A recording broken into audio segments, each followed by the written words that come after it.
Bienvenue dans la plus ancienne forteresse militaire du Maine, le donjon de Ballon, construit entre les 11e et 15e siècles.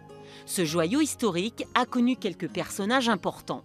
Une histoire que nous raconte Suzanne Babet, arrivée dans ce lieu à l'âge de 11 ans. Guillaume le Conquérant est passé en 1064, juste avant d'être roi d'Angleterre. Et puis il y a un second personnage qui est Philippe Auguste, le roi de France, qui décide d'unifier la France. Et pour unifier la France, il va guerroyer contre les Anglais qui sont installés dans l'ouest de la France. Autre personnage illustre, le roi Henri IV y aurait aussi séjourné. Toute l'histoire est retracée à l'intérieur de l'édifice avec mobilier et objets anciens. Mais depuis la partie arrondie du donjon, aujourd'hui devenue salle à manger, s'ouvre une vue spectaculaire et imprenable sur le pays saunois.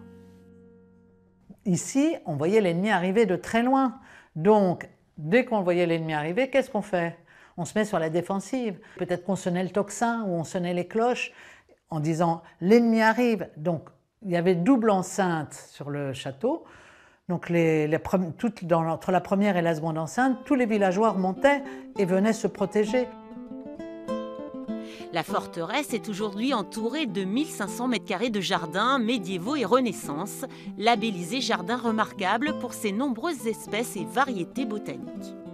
Ce qui est important dans un jardin, c'est sa structure. Sa structure et les collections. Les collections, c'est des collections de roses anciennes, des collections de pivoines arbustives, des collections d'arbres botaniques, pyrrhus, malus, des pommiers, des cerisiers et des poiriers.